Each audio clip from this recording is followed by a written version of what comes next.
में आपको पढ़ाया था रचना के आधार पर वाक्य भेद, और उसमें सिर्फ उसके प्रकार बताए थे सरल वाक्य, संयुक्त वाक्य और मिश्र वाक्य। तो उसमें मैंने एक्सप्लेन किया था आपको साधारण वाक्य। साधारण वाक्य में सरल भी उसी को कहते हैं। सरल वाक्य में कोई योजक चिन्ह नहीं होता, जैसे राम खाना खा रहा है, काली बकरी चल रही है, तो ये सरल वाक्य है। इसके बाद आया था आपका संयुक्त वाक्य। संयुक्त वाक्य में दो पूरे पूरे वाक्य जुड़े हुए हैं और वो कंजक्शन से जुड़े हुए हैं, योजक शब्द से जुड़े हुए हैं। जैसे बाग में काली बकरी है और वे चल रही है, तो दो पूरे पूरे वाक्य और शब्द से जुड़े हैं, तो वो संयुक्त वाक्य हो गया था। अब आते हैं हम मिश्र वाक्य पर। मिश्र वाक्य का अर्थ होता है कि जब एक वाक्य दूसरे के बिना अधूरा हो। उसमें दो वाक्य जुड़े रहते हैं, जैसे मैंने यहाँ लिखा है दो उपवाक्यों से जुड़े होते हैं। एक उसका पार्ट होता है प्रधान वाक्य और दूसरा होता है आश्रित उपवाक्य। जो प्रधान उपवाक्य होते हैं वो योजक चिन्ह से नहीं जुड़े होते हैं, और जो आश्रित उपवाक्य होते हैं उनके आगे योजक चिन्ह लगे होते हैं। अब मैं ये दोनों बातें आपको समझाऊंगी कैसे। जैसे ये उदाहरण देखिए, विनोद ने कहा कि वह दिल्ली जा रहा है, तो उसमें मैंने योजक चिन्ह बताए थे आपको संयुक्त में, और, किंतु, परंतु, अथवा, यथा और इसलिए। लेकिन इसमें मिश्र वाक्य के योजक चिन्ह होते हैं कि जो जैसे यहाँ वहाँ, जैसे इसके मिश्र वाक्य के योजक चिन्ह होते हैं, योजक होते हैं कि ये वाक्य किससे जुड़े रहते हैं, जो, जिसे, जैसे ही, जो ही, क्यों ही, जो ही, ये इन योजक चिन्हों से जुड़े रहते हैं। इनमें और नहीं आता है, इसलिए नहीं आता है। संयुक्त वाक्य जुड़े रहते हैं और, इसलिए,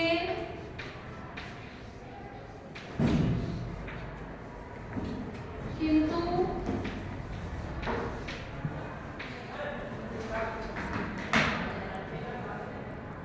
और, इसलिए, किंतु, परंतु, इसके योजक चिन्ह होते हैं। और इसके योजक चिन्ह होते हैं कि जो, जिसे, ज्यों-ही, त्यों-ही, जैसे ही हो।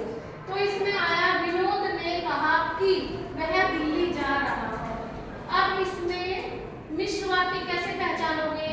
संयुक्त वाक्य में मैंने बताया था कि दोनों वाक्य पूरे पूरे होते हैं। वह बकरी काली है और घास चर रही है, वह बकरी काली है। अब यहाँ देखना आप एग्जाम्पल, वह काली बकरी है और घास चर रही है, घास चर रही है। तो इसमें एक वाक्य हो गया आपका, वह काली बकरी है, ये आपका योजक चिन्ह हो गया। और घास चर रही है पूरा वाक्य है, वह घास चर रही है, उसमें वह विलुप्त है, लेकिन आपको पता है कि यहाँ हम ये लिख भी सकते हैं और नहीं भी। वह घास चर रही है, तो दोनों वाक्य पूरे हैं। वह काली बकरी है पूरा वाक्य, वह घास चर रही है पूरा वाक्य। लेकिन मिश्र वाक्य में ऐसा नहीं होता। मिश्र वाक्य में एक वाक्य दूसरे के बिना अधूरा रहता है। तो इसमें क्या है, विनोद ने कहा, अब यहाँ तक वाक्य है तो अधूरा है ना। विनोद ने कहा, तो आप पूछेंगे कि क्या कहा, तो आगे वो जो वाक्य आएगा वो इसके आश्रित वाक्य है। इसको, ये प्रधान वाक्य है और ये आश्रित वाक्य है। ये आश्रित वाक्य इसके बिना अधूरा है और ये प्रधान वाक्य इसके बिना अधूरा है। जब दो वाक्य पूरे होने के लिए एक दूसरे पर निर्भर रहते हैं, डिपेंड रहते हैं, वाक्य होता है।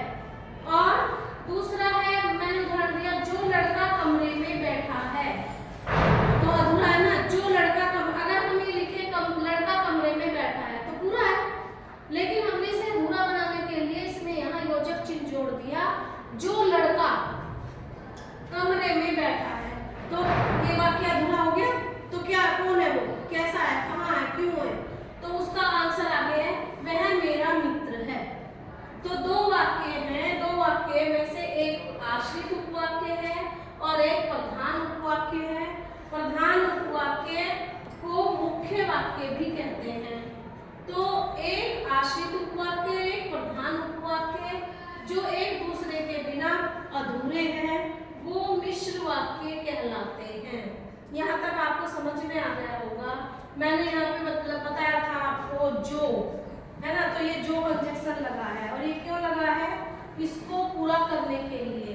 जो लड़का कमरे में बैठा है, अधूरा है वाक्य, कब पूरा होगा, जब उसके आगे एक और वाक्य जुड़ेगा, वह मेरा मित्र है। तो एक दूसरे पर आधारित होने के कारण ये मिश्र वाक्य कहलाते हैं। सबसे बड़ी पहचान तो इनकी की होती है। अगर की लगा है तो समझ लेना कि वो मिश्र वाक्य है। अच्छा, इसके बाद आते हैं हम, यहाँ तक तुम्हें मिश्र वाक्य क्लियर हो गया होगा कि एक प्रधान वाक्य और एक आश्रित उपवाक्य दोनों एक दूसरे पर डिपेंड रहते हैं, तब पूरे होते हैं। इससे आगे अब हम चलते हैं कि मिश्र वाक्य, सरल वाक्य का कोई भाग नहीं होता, संयुक्त वाक्य का कोई भाग नहीं होता। मिश्र वाक्य के 3 भाग होते हैं, और वो 3 भाग कौन कौन से हैं? संज्ञा आश्रित उपवाक्य, विशेषण आश्रित उपवाक्य और क्रिया विशेषण आश्रित उपवाक्य। तीसरा होता है, तीसरा पार्ट है इसका, क्रिया विशेषण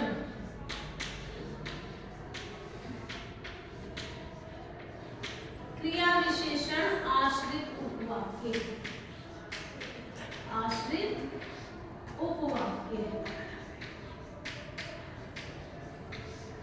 अब हम पहला देखते हैं, संज्ञा आश्रित उपवाक्य। इसमें क्या होता है कि जो उपवाक्य प्रधान वाक्य की संज्ञा पर आश्रित हो। अब आपके समझ में नहीं आया होगा, जो उपवाक्य, अब पहले तो आप ये समझिए कि आप प्रधान वाक्य की पहचान कैसे करेंगे और आश्रित उपवाक्य की पहचान कैसे करेंगे। तो इसके लिए क्या है कि विनोद ने कहा, इसके बाद ये योजक चिन्ह लगा है कि, तो ये योजक चिन्ह इसके साथ लगा है इसे पूरा करने के लिए कि वह दिल्ली जा रहा है। तो जिसमें योजक चिन्ह नहीं होता वो मुख्य वाक्य होता है।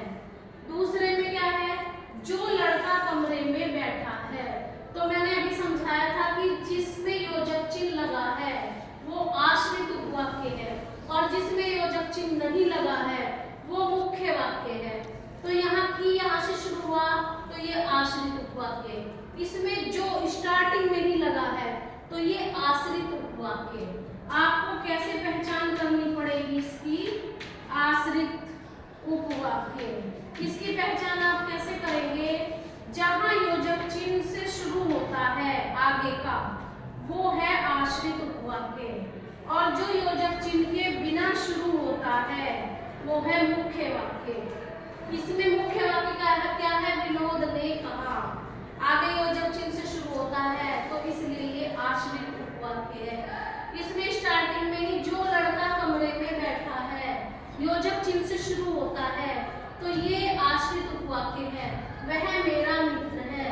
इसमें कोई योजक चिन्ह नहीं है, ये वाक्य यहाँ पे पूरा हुआ इसलिए यहाँ कोमा आया, वह मेरा मित्र है पूरा वाक्य है, तो ये मुख्य वाक्य है। अधिकतर जो बोर्ड की परीक्षा होती है उनमें ये पूछा जाता है, ऐसे वाक्य दे दिया जाएगा और पूछेंगे कि कौन सा आश्रित उपवाक्य है और कौन सा मुख्य वाक्य है, ये मोस्टली पूछा जाता है। तो आपको ये ध्यान रखना है कि जहां योजक चिन्ह नहीं लगा वो मुख्य वाक्य, और जहां से योजक चिन्ह से स्टार्ट होता है वो आश्रित उपवाक्य। और ये मैंने एक यहाँ आरंभ में लिखा है और एक बीच में लिखा है, तो ये आरंभ से भी शुरू हो सकता है आश्रित उपवाक्य, और ये आश्रित उपवाक्य बाद से भी शुरू हो सकता है। आपके मन में आया मैंने एक बार तो यहाँ लिख दिया आश्रित उपवाक्य, एक बार यहाँ लिख दिया, तो ये बेटा कहीं से भी आ सकता है। आपको सिर्फ ये पहचान करनी है कि जहां से योजक चिन्ह लगकर वाक्य शुरू होता है वो आश्रित उपवाक्य है। यहाँ से योजक चिन्ह लगकर शुरू हो रहा है यहाँ तक तो आश्रित उपवाक्य है। वह मेरा मित्र है, ये मुख्य उपवाक्य है। इसकी एक और पहचान होती है, जो वाक्य पूरा होता है, उसने कहा वह मेरा मित्र है, उसने कहा वाक्य तो पूरा है, हाँ उसने बोला, तो वो मुख्य वाक्य होता है। और जो उसके बाद आएगा वो आश्रित उपवाक्य होगा। आशा है आपको ये कॉन्सेप्ट क्लियर हो गया होगा। तो इससे आगे हमारे इसके फिर पार्ट आते हैं। अधिकतर यहाँ तक ही पूछा जाता है कि संयुक्त वाक्य बताइए, सरल वाक्य बताइए और मिश्र बताइए। मिश्र में ये पूछ लेते हैं कि आश्रित उपवाक्य बताइए और मुख्य उपवाक्य बताइए। लेकिन इसका एक और पार्ट है कि मिश्र वाक्य के कितने भाग होते हैं, तो उसके 3 भाग होते हैं, संज्ञा आश्रित उपवाक्य, विशेषण आश्रित उपवाक्य और क्रिया विशेषण आश्रित उपवाक्य। आप इनकी पहचान कैसे करेंगे? बोर्ड में कभी कभी ये भी आ जाता है कि कितने प्रकार के आश्रित उपवाक्य होते हैं, तो आपको 3 लिखने हैं, संज्ञा आश्रित, विशेषण आश्रित और क्रिया विशेषण आश्रित। अब इनकी पहचान कैसे करेंगे? संज्ञा आश्रित, जो वाक्य प्रधान वाक्य की संज्ञा पर आश्रित हो। अर्थात कहने का मतलब आसान शब्दों में ये है कि आप पहले उदाहरण देखो, उसने कहा, ये प्रधान उपवाक्य है। अभी मैंने ऊपर समझाया था कि यहाँ से स्टार्ट हो रहा है कंजंक्शन से, तो ये आश्रित उपवाक्य है। तो उसने कहा कि मैं स्कूल जाऊंगा, तो ये उसने वाला बता रहा है ना कि मैं स्कूल जाऊंगा। अगर कंजंक्शन के बाद संज्ञा या सर्वनाम आए तो संज्ञा आश्रित उपवाक्य होता है, क्योंकि उसने कहा कोई तीसरा है और वो जो तीसरा है वो फिर ये तो कहेगा कि मैं कल स्कूल आऊंगा, तो संज्ञा सर्वनाम है और ये काम कर रहा है, प्रधान उपवाक्य का जो करता है वो कह रहा है। यहाँ पर ये भी आ सकता है, राम ने कहा कि मैं कल स्कूल आऊंगा, तो ये राम है, उसने जो है राम है और राम ने अपने लिए कहा है। आप कहेंगे तो सर्वनाम है, नहीं बेटा ये राम है, राम अपने शब्दों में कह रहा है। जैसे मैं कहूंगी कि मैं कल पढ़ाऊंगी, तो मैंने कहा कि मैं कल पढ़ाऊंगी, तो मैं ही तो बोल रही हूँ, मैं तो संज्ञा हुई ना। तो संज्ञा जो है वो मैं सर्वनाम के बारे में आ जाए या संज्ञा के नाम के बारे में आ जाए, ये डिपेंड करता है आपके इस पर। उसने कहा कि मैं स्कूल आऊंगा, तो अगर कंजंक्शन के बाद संज्ञा या सर्वनाम आता है जस्ट बाद, तो वो होगा संज्ञा आश्रित उपवाक्य। अब आता है हमारा विशेषण आश्रित उपवाक्य। इसमें संज्ञा कुछ नहीं होगी, ना सर्वनाम होगा, इसमें सिर्फ विशेषता होगी। वही विद्यार्थी सफल होते हैं जो परिश्रमी है। तो इसमें कोई संख्या काम नहीं कर रही है, ना सर्वनाम काम कर रहा है। इसमें क्या हो रहा है कि वही विद्यार्थी सफल होते हैं, विशेषता बताई गई है विद्यार्थियों की कि वही विद्यार्थी सफल होते हैं जो परिश्रमी होते हैं। ये भी विशेषण है और ये भी उसकी विशेषता बताई गई है विद्यार्थी की कि विद्यार्थी कैसे सफल होते हैं, जो परिश्रमी होते हैं। इसमें संज्ञा कोई काम नहीं कर रही है, सिर्फ दोनों विशेषता बताई गई है, तो विशेषण आश्रित उपवाक्य। अब आता है आपका क्रिया विशेषण। अब आप जानते हैं कि संज्ञा और सर्वनाम की विशेषता बताने वाले शब्द विशेषण कहलाते हैं और क्रिया विशेषण क्रिया की विशेषता बताते हैं। तो उसमें क्या आता है कि जैसे मैं समझाऊं, जहां जहां मैं गया, जहां जहां मैं गया,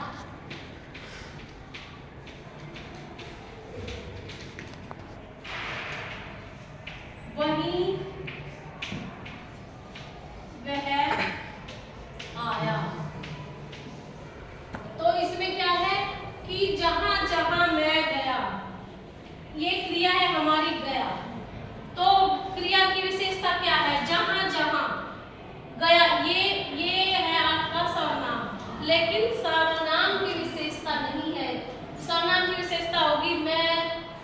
लंबा हूँ, या मैं स्कूल जाऊँगा, या ऐसे हम समझाते हैं कि बहुत थका हुआ मैं, काला कपड़ा पहने हुए वह लड़का। तो ये होगी संज्ञा सर्वनाम की विशेषता, लेकिन ये यहाँ इसकी विशेषता नहीं है, ये है विशेषता जाने की। वो गया कहाँ? जहाँ जहाँ मैं गया, वहीं वहीं वह आया, वहीं वह आया। तो इसकी क्या विशेषता है? इसकी नहीं है, ये आने की है। वह कहाँ आया? जहाँ जहाँ मैं गया। तो जाने की विशेषता है जहाँ जहाँ। या आप इस उदाहरण से समझ लीजिए कि धीरे धीरे मैंने धीरे धीरे पत्र लिखा ताकि समय पूरा हो जाए। तो पत्र कैसे लिखा? धीरे धीरे। तो वो क्रिया की विशेषता हुई। जैसे मैं आपको बताऊं,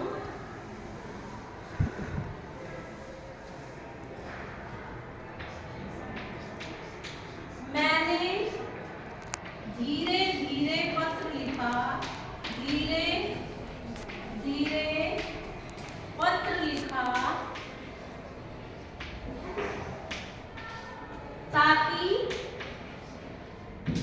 समय पूरा कर सकूं, समय पूरा कर सकूं।